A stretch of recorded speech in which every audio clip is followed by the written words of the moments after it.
नुकतंच वैष्णवी हगवणे हिच्या आत्महत्येचं प्रकरण ताजं असताना अजून एक हुंडाबळीसाठी एक नवविवाहित तरुणी बळी पडली आहे। ही घटना हडपसर भागामध्ये घडली आहे।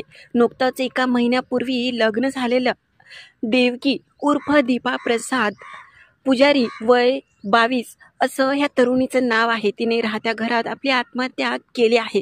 सासरच्या लोकांचा नेहमी आणि वारंवार छळ होत असायचा, त्यामुळेच तिने हा मोठा निर्णय घेऊन आपलं जीवन संपवल्याचं सांगता येत आहे।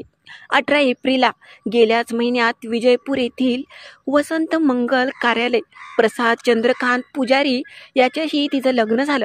लग्नात दीपाच्या वडिलांनी म्हणजे दीपाच्या माहेरच्या लोकांनी 4 तोळे सोने 10 लाखाचा लग्नात खर्च केला।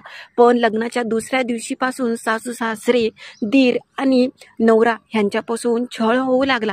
लग्नामध्ये भांडी फ्रीज आणि मौल्यवान वस्तू दिल्या नसल्यामुळे त्यांचा सतत दीपावर राग येऊ लागला आणि ह्या रागामध्ये तिचा पती तिला त्रास देऊ लागला। सासरचे लोक नेहमीच तिला त्रास द्यायचे। ज्यावेळेस 18 मे रोजी तिने रडत रडत आपल्या वडिलांना झालेली सगळी घटना सांगितली आणि फोनवर इतर सासरचे लोक कसे त्रास देतात, नेहमी शिवीगाळ करतात हे आपल्या वडिलांना सांगितलं। मात्र दुसऱ्याच दिवशी सकाळी 19 मे रोजी दीपाने हडपसर येथे आपल्या राहत्या घरी गळफास घेऊन आपलं जीवन संपवलं।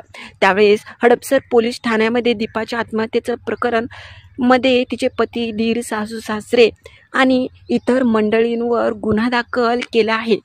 दीपाच्या वडिलांनी सांगितलं की माझ्या मुलीला नेहमीच त्रास द्यायचे। लग्नाच्या दुसऱ्या दिवसापासून तिला सुख नव्हतं। आम्ही मुलगी देऊन चूक केली, मात्र लग्नामध्ये एवढा खर्च करून पण दीपाच्या सासरच्या लोकांची वासना काही कमी होत नव्हती। तुम्हाला काय वाटतं ह्या प्रकरणावर ते नक्की कळवा आणि नवीन असाल तर आपल्या चॅनेलला लाईक सबस्क्राईब करायला विसरू नका।